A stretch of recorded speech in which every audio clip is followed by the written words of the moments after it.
Ya baik, Assalamualaikum warahmatullahi wabarakatuh. Waalaikumsalam. Waalaikumsalam. Oke, kita langsung masuk ke presentasinya aja ya. Untuk perkenalan, kita di presentasi berikut ini saja, supaya tidak makan banyak waktu. Baik, kita mulai. Perkenalkan, kami dari grup 2 akan menjelaskan tentang aplikasi DFC++. Di sini akan ada 3 materi. Yang pertama adalah meaning, yang akan berisi tentang pembahasan pengertian, sejarah, fungsi, kelebihan, dan kekurangan. Untuk poin yang kedua adalah teknik, yang akan berisi tentang teknik wawancara dan teknik kuesioner apa yang kami gunakan. Untuk di poin yang ketiga yaitu conclusion atau rangkuman dan juga penutup.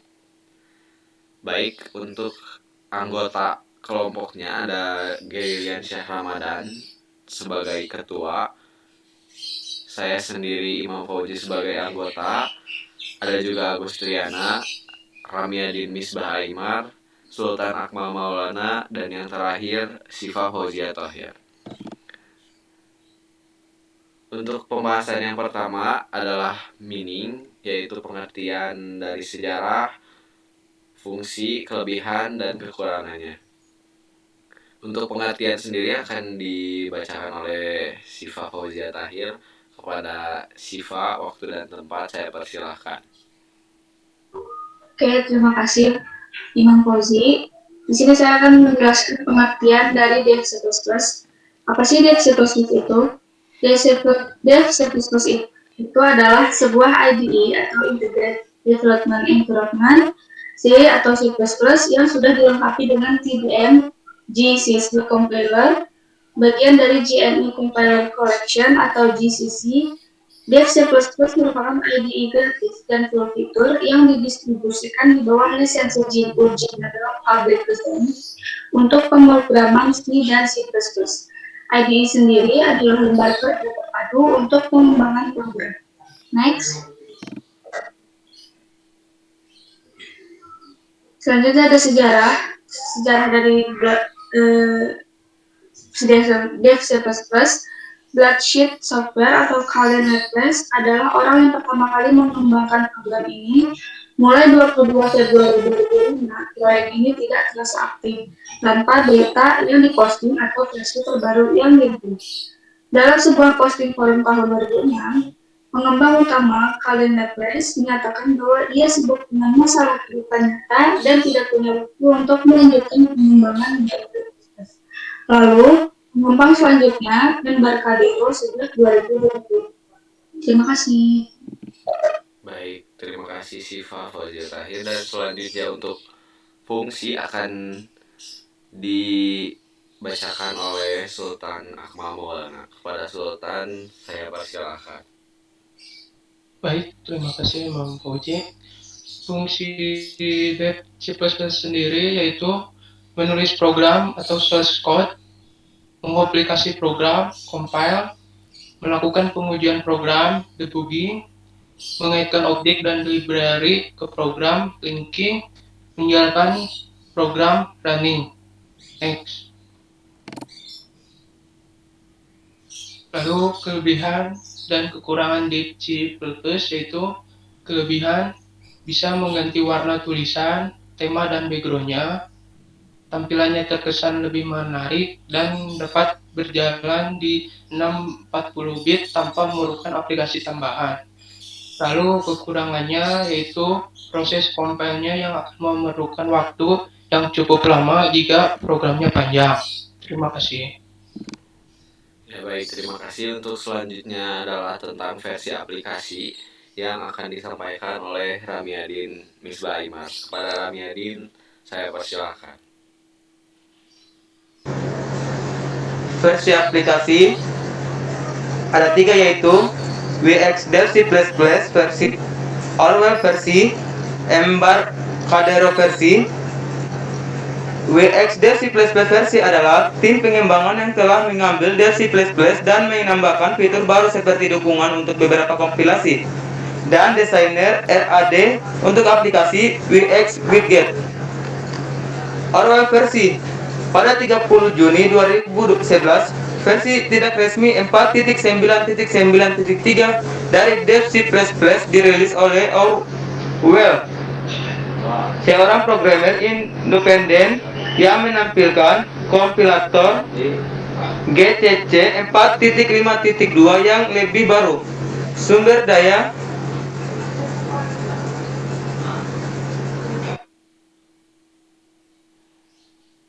Ya baik, mungkin dilanjutkan oleh saya sendiri karena berhubung sinyalnya buruk. Selanjutnya adalah tentang Embarcadero versi. Di sini pada 1 Juli 2020, Garpu baru versi 5.50 dari Dev C++ disponsori dan dirilis oleh Embarcadero yang menampilkan peningkatan kode ke Delphi 10.4. Pada 12 Oktober 2020, fork baru versi 6.0 dari Dev C++ disponsori dan dirilis oleh Embarcadero dengan compiler GCC 9.2.0 yang lebih baru dengan dukungan C++ 11 dan C++ 20 parsial. Dukungan DPI tinggi baru, dukungan file UTF-8, ikon yang ditingkatkan, tema gelap, dan perubahan tambahan. Untuk selanjutnya di poin yang kedua adalah teknik, yaitu kita akan membahas tentang teknik pencarian, wawancara, dan teknik kuesioner. Untuk wawancara sendiri akan disampaikan oleh Gary Riansyah Ramadan. Kepada Gary, waktu dan tempat saya persilakan. Oke, baik, terima kasih Bang Pauji. Wawancara adalah tanya jawab antara dua pihak, yaitu pewawancara dan narasumber untuk memperoleh data, keterangan, atau pendapat tentang suatu hal.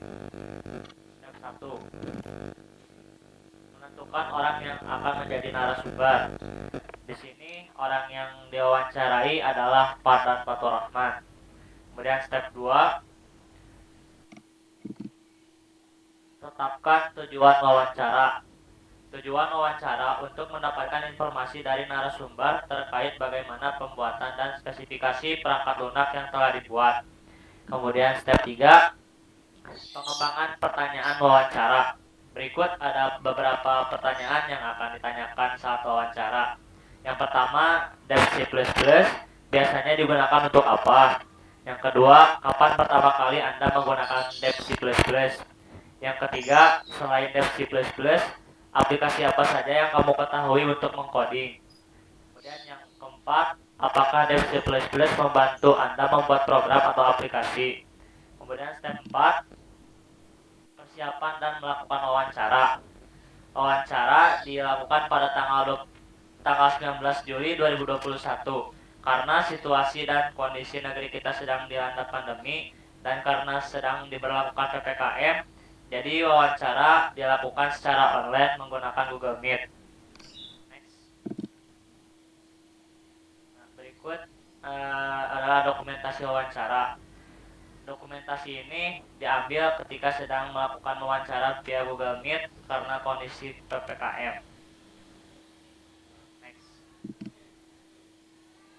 Ya baik, terima kasih Gary. Untuk selanjutnya ada tentang kuesioner yang akan dijelaskan oleh Agus Triana. Kepada Agus Triana, saya persilahkan. Baik, terima kasih. Teknik kuesioner. Survei adalah cara konvensional dalam melakukan penelitian di mana responden ditanyai sehubungan dengan perilaku, kesadaran, motivasi, demografi, dan karakteristik lainnya. Sedangkan kuesioner adalah alat untuk memperoleh data tentang topik tertentu, yang melibatkan pendistribusian formulir yang terdiri dari pertanyaan yang berkaitan dengan topik yang diteliti. Istilah kuesioner mengacu pada formulir yang berisi serangkaian pertanyaan survei yang dirancang sedemikian rupa dengan maksud untuk mendeteksi informasi tertentu dari responden. Instrumen ini mencangkup pertanyaan, instruksi, dan ruang untuk jawaban. Pertanyaan-pertanyaan yang akan dilakukan dibingkai sedemikian rupa untuk mendapatkan informasi langsung dari responden. Dalam hal ini, kami melakukan survei via kuesioner dengan total 7 pertanyaan dengan rincian 6 pertanyaan jawab wajib dan 1 pertanyaan tambahan. Di sini terdapat 5 orang yang mengisi kuesioner tersebut dengan jawaban sebagai berikut. Ya baik, untuk sesi dokumentasi jawaban via Google Meet akan disampaikan oleh saya sendiri. Dan untuk pertanyaan yang pertama, mohon maaf sebelumnya, betul sekali. Dalam hal ini kita menyediakan 7 pertanyaan dengan rincian 6 pertanyaan wajib dan 1 pertanyaan tambahan yang telah diisi oleh 5 orang. Dan untuk pertanyaan pertama ada tentang data diri, yaitu nama. Dan untuk pertanyaan yang kedua tentang berapakah usia rata-rata dari pengisi kuesioner tersebut. Untuk rata-rata usia di sini adalah 19 hingga 25 tahun. Dan selanjutnya adalah di pertanyaan ketiga, yaitu apakah aplikasi Dev C++ membantu Anda dalam membuat suatu pemrograman. Dengan jawaban 80% ya dan 20% cukup membantu. Tak lupa juga kami menanyakan sebagai user atau pengguna, sejak kapan Anda menggunakan aplikasi Dev C++. Di sini untuk kelima orang yang menjawab, 100% mereka mengisi sejak SMA hingga di universitas. Selanjutnya adalah pertanyaan yang kelima, apakah aplikasi Dev C++ merupakan aplikasi pemrograman yang mudah untuk digunakan? 60% menjawab ya, 20% menjawab tidak, dan 20% juga menjawab tidak. Terus selanjutnya adalah selain Dev C++, adakah aplikasi pemrograman lain di bawah ini yang Anda ketahui? Jadi kami telah mengelis beberapa aplikasi yang cukup populer di dunia pemrograman. Dan untuk hal ini mereka cukup mengetahui beberapa aplikasi berikut ini.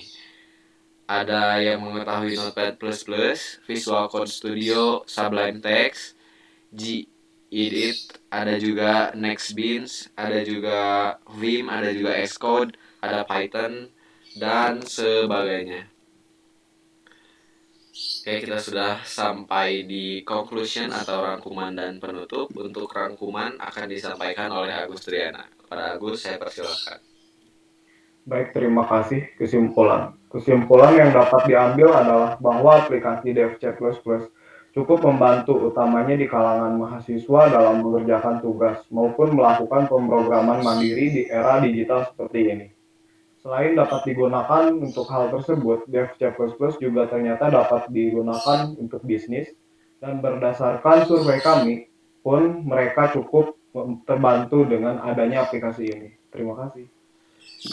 Ya betul sekali, banyak sekali orang yang terbantu dengan adanya aplikasi Dev C++ ini, terutama di kalangan mahasiswa yang sedang belajar pemrograman. Dan ternyata kita sudah sampai di akhir presentasi. Terima kasih banyak untuk yang telah menonton, dan mohon maaf karena berhubung jaringan ada beberapa kendala yang terjadi selama presentasi tadi. Terima kasih. Mohon maaf bila ada salah kata. Wassalamualaikum warahmatullahi wabarakatuh. Waalaikumsalam.